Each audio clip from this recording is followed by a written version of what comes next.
anyway, so we're here today to talk about shoulder stuff. We're going to go into just the typical contact with the patient. We'll do the examination, treatment, and get rid of feedback from the patient itself. So you'll hear things that I typically ask and go through the protocols of patient-doctor contact. Let's start with her shoulder. So patient comes and visits you. Of course, she says that she has a shoulder ache. So we'll do the classic stuff of, introducing ourselves and do our typical examination. So we'll go through that right now quickly. So Stephanie, you have a shoulder pain in the right shoulder. What's going on with your shoulder?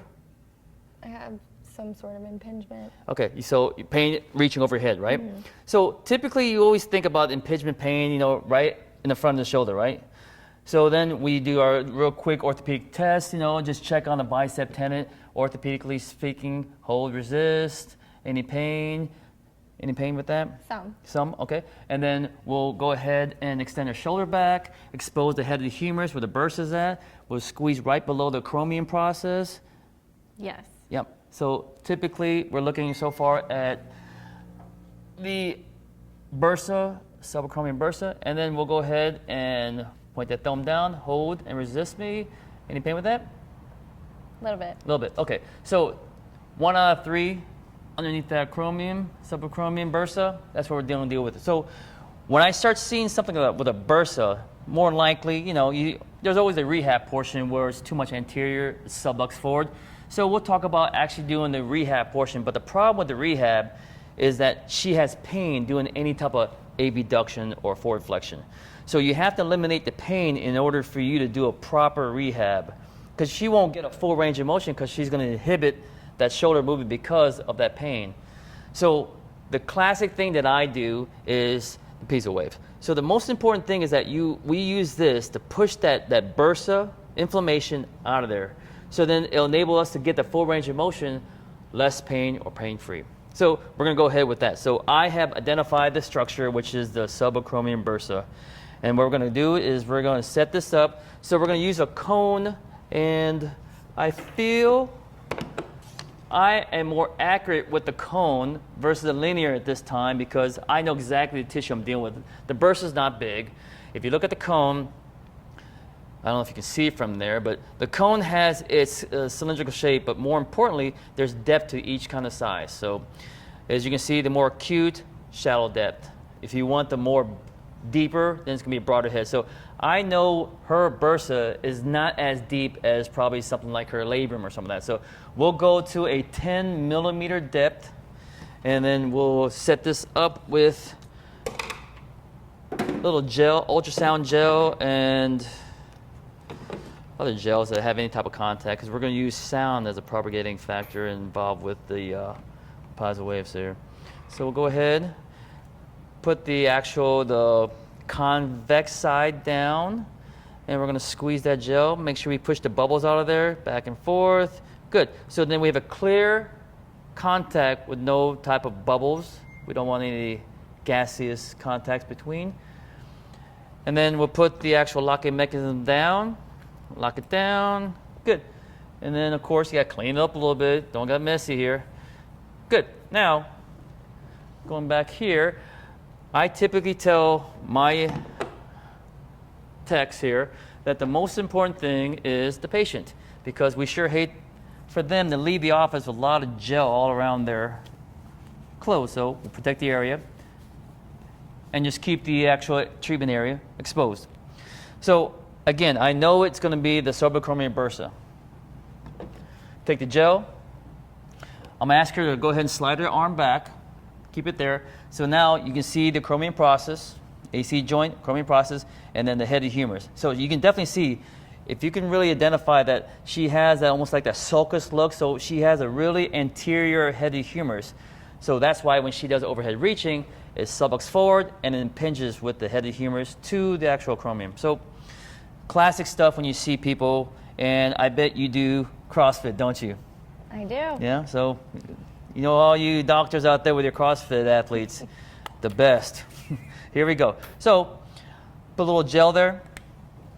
So on this device, you have frequencies and you have intensity.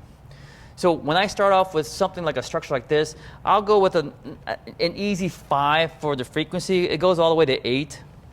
But I go to the 5, maybe a 4, depending on what I'm doing. If I'm searching, I like to go slower pattern or slower frequency. But I know the tissue and the structure.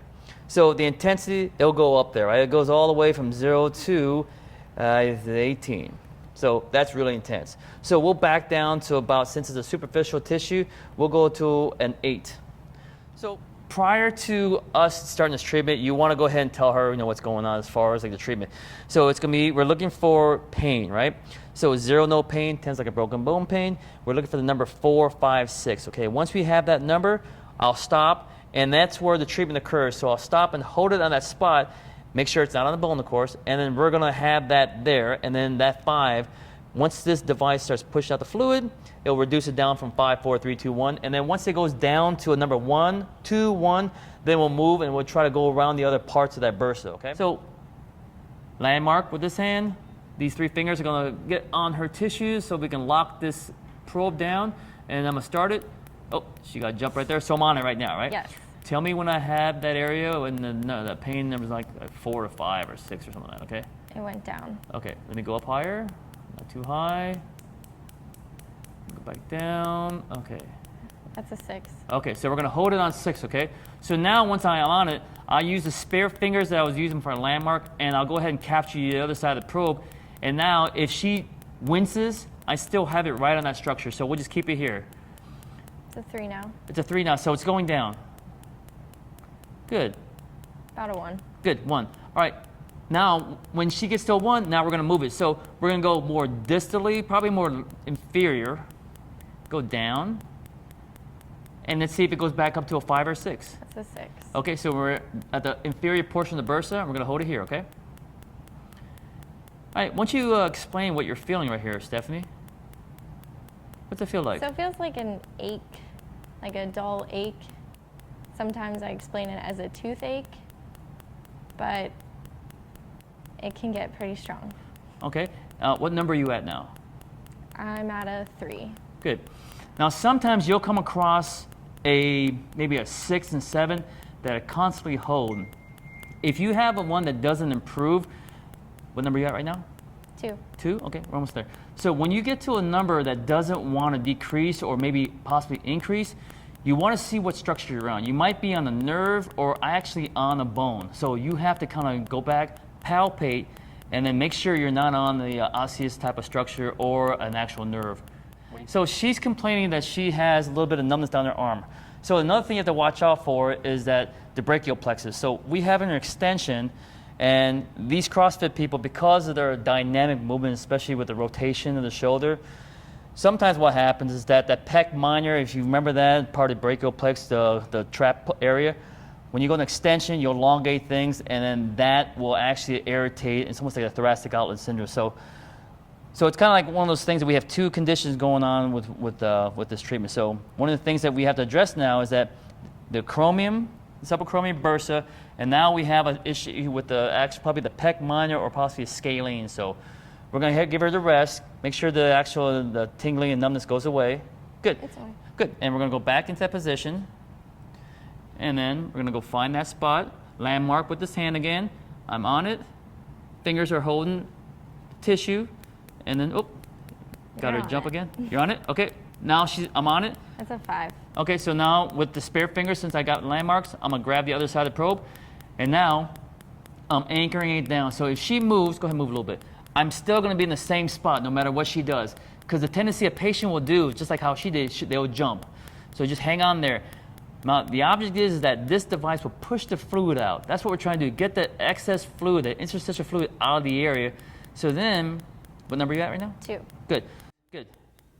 And then let's go more lateral. Let's go to the edge of the bursa. And the idea is you try to go capture as much as you can of the bursa as possible. And we'll stop there, okay? So we went just 700 pulses. Typical protocol is between 25 to 4,000. We'll come across a tissue that's, let's say, it's very aggressive in the sense that it's more of acute or subacute than more chronic. We'll speed it up. and the frequency. The intensity, we'll keep it at that number. Then the VAS score is going to tell you the kind of intensity you want to go to. So if she gets a 2, 3, and you know you're in the bursa, increase your intensity. Bursa, MCL, muscle, something else. If you know you're on the tissue and it doesn't represent that number 5 in the VAS, increase your intensity. Okay, so going back to this. So now let's say right now we treated the subacromial bursa, right? And then we're going to do is clean it up a little bit, put her back over there. Whoops. Clean my hand up, clean her up. And then we ask her to repeat that motion that irritated her before we did the actual treatment. Go ahead and reach up. Feels a little better, right? Feels good. Feels better? Mm-hmm. Okay, let's say before you actually did the actual treatment, what number were you at as far as the pain? Probably around a 5 or 6. Okay, and where are you at now? Like a 2. Okay, so improved, right? Mm-hmm. So that was with only 700 pulses. You know, if we went all the way up to like 4,000 pulses, she would fare better. Then what we typically do at this point, then we actually go into the rehab portion. So the most important thing is that this device helps push out the fluid. It helps you increase your increases your chance of doing a successful rehab, because you don't want them to go through rehab with pain, because all they'll do is they'll use compensating muscles and they won't really do the GH joint. They'll shut this joint down, they'll use something else. They'll use a thoracic, they'll probably use a scapula, costa ribs and all that stuff. So we don't want to use that. So another thing that we typically do with our patients that we have this kind of issue is that we may incorporate other modalities, like a class 4 laser. Class 4 laser helps excite the nitric oxide, vasodilate the small vessels, helps you open up the vessels. So you just want to think that the basic principle is that open up the channels, push the fluid out, get range of motion with no pain, and then do the rehab portion. Let's look at something that may be kind of interesting here. We're going to go after, how about the posterior capsule? You know that typical patient that has that ache when they do the rotation and they feel it in the back side of their shoulder? We're going to go after that. With this posterior capsule, you have to kind of like manipulate a lot of things and go through a lot of structure to get to that point. So I would use a linear head. So with that, I would turn off the device and then give the old pull. Come over here, same setup as far as the gel. So with this, because it's a deeper tissue, I will get the deepest probe head, which is a 20 millimeter, and we're gonna get down there. So again, take the probe, have that contact filled with gel, so we'll cover the whole entire area, and then we'll take the gel head. So there's a lock-in mechanism, unlock it. It's basically just unlock it, flip over, and then we'll put that probe head in there, and then again, you're gonna squeeze it in there and squeeze the bubbles out of there. So this might be one of those things that you kind of seesaw, teeter-totter, and then when you see it all go away, inside there, you don't see any more bubbles, then you can go ahead and slide it up and lock it down, and then you are ready to go. Okay, turn the device back on. Now I know that in the posterior capsule, because of all the structure prior to getting to the capsule, we have to go a little more intense and deeper.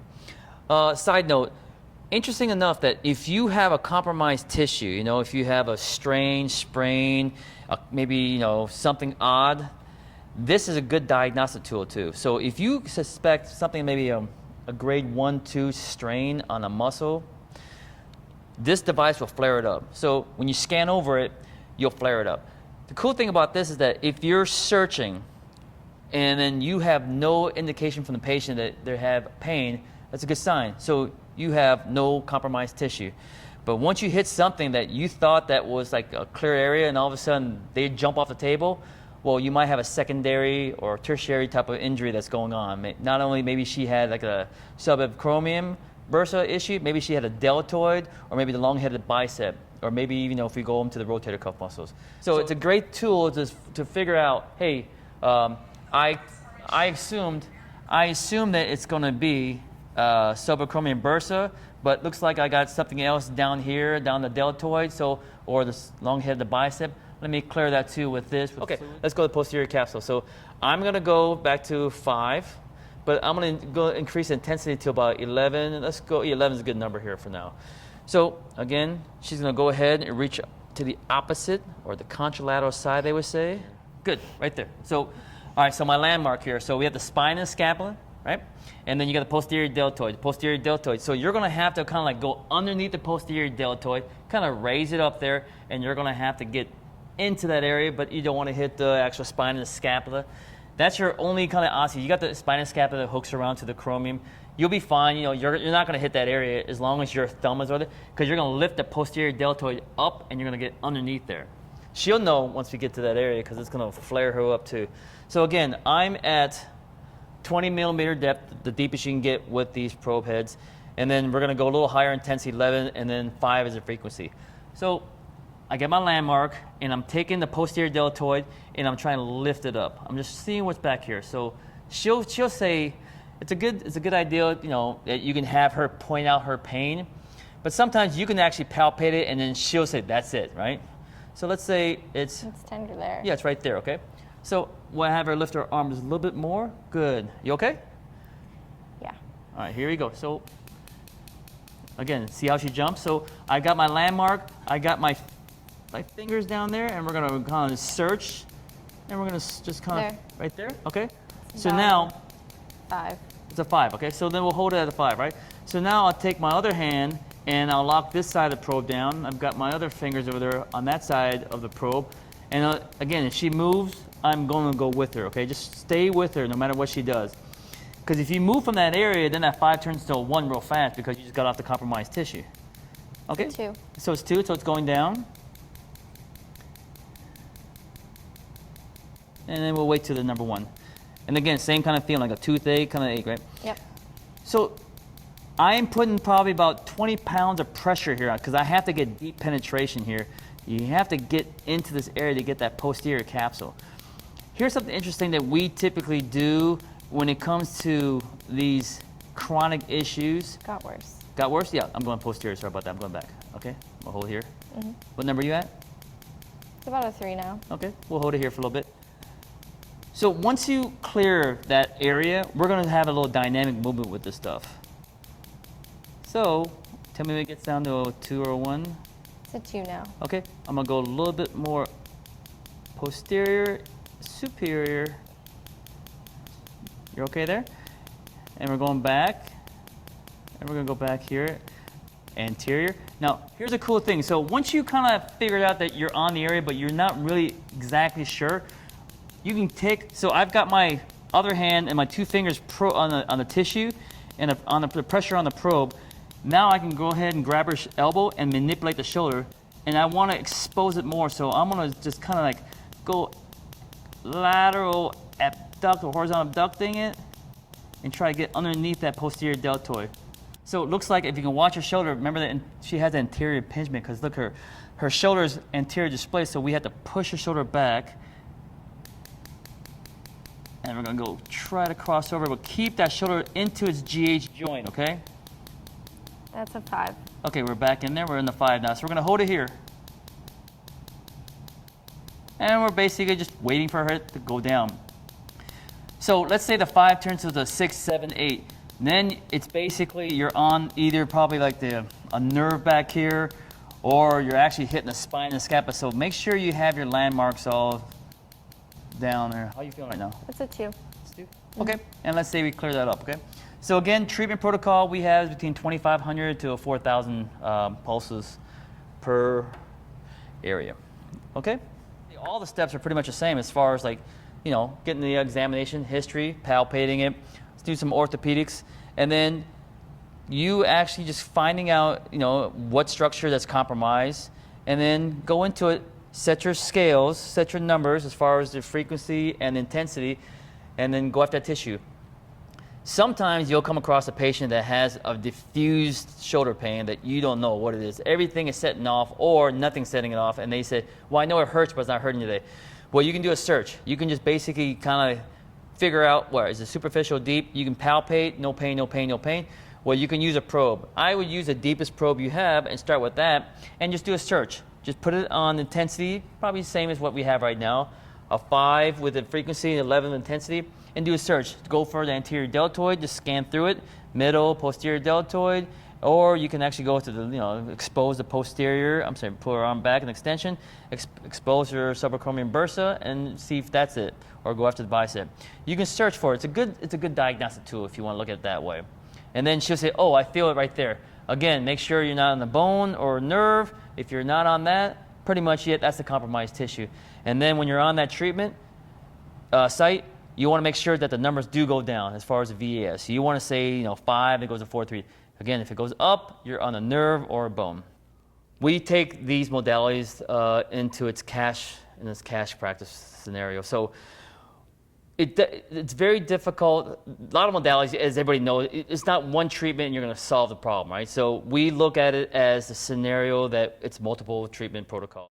Our classic go-to frequency is 2 times a week for 6 weeks. That's a basic one, and then we reassess at that time. So from that point on, that gives us a chance to get the pain reduced, get the rehab portion, and really have a good outcome out of that. The interesting thing about it is that when you start working with patients, it will travel on you. So let's say we work on a subacromial bursa. Well, 2 times a week for 6 weeks. It gets better, rehab's getting better. Then she'll say things like, hey, now the posterior stuff is hurting, which is that capsule. That typically goes hand in hand. Then we'll go after that. So it's sometimes you'll have that 2 times a week for 6 weeks turn out to be the additional 6 weeks or 4 weeks after that. So it can keep going. So we talk about, this treatment protocol in addition or conjunction with the other modalities. But in our office, we like to do upfront payment. It just gives us more assurance that they are on the same page we're on. I don't convince them. I tell the patients that it's a task that we have to work together. If you want to get better, this is the mode. And especially the first treatment, you want to make sure the first treatment is a good outcome. You don't want them to say it got worse. So then, of course, they're not going to do the package because I'm not going to do this thing. But if you give them a good history of what this device does, and what its purpose is, and how it benefits them to decrease inflammation and increase their exercisability during the rehab portion, they understand, goes, okay, I understand. It's part of the system in whole to get myself back to normal. So they have to understand that. So going back to the package, that's how I utilize this. But the thing is that in our office, it's not just this thing. We couple this with, let's say, the class 4 laser, which is not covered by insurance, or we'll do this plus, I do soft tissue manipulation called ART, if you guys have heard of that. So we'll add these 3 components in there. With that, we give them a discount, maybe 10, 15%, and then our biller or our front desk manager will go ahead and put a price package together by saying laser, PiezoWave, ART, let's say they each itemize a certain cost, then we'll put it together, and then we'll give them like 15% off on that if they go ahead and purchase it up front. You have to have a good front desk person that really knows how to, I shouldn't say sell, but you have to get them to understand that the patient has to be more involved than we are, because they're only here for about 40 minutes, 20 minutes, 30 minutes. But when they're gone, they have to do their exercises. They have to be diligent with understanding their homework they were set, and just really be accountable for like their preventative and what to avoid. So they have to understand that that's part of it. Understanding their homework, in addition to understanding that they have to pay to get that type of service. There's several models that we do that we present this PiezoWave2. So we would say things like, if someone's coming here for just strictly chiropractic and they say, hey, my shoulder started hurting, then we'll do an exam, and then we say, hey, we'll try out the PiezoWave and say, hey, you need this device, we'll try it out. And they go, oh, I like it a lot. What's the cost? Then we say, hey, well, typically, Shoshana or our front desk manager would take care of that pricing, but, we will go at 2 times a week for 6 weeks and let them handle it. And then just that feedback from utilizing the first try, they have a sense that, okay, I reduced the pain, I feel better, and then you get a better outcome with that. With selling the package, it's your front desk. So as far as our success rate, it depends. Sometimes, luckily we have the option of up front, and then we tell them, if they can't afford that, we'll split it up for 3 payments. So we do well when it comes to individual and group type of modalities as a package deals. if you use the device and they reduce their pain, VES, then you're on the right track. It's very, it sounds so simple, but that's our guide, is that this device makes things so much easier for you to actually give a good outcome, the patient satisfaction, and your diagnostic skill. It's really a combination of those things that helps us really important with these patient contacts.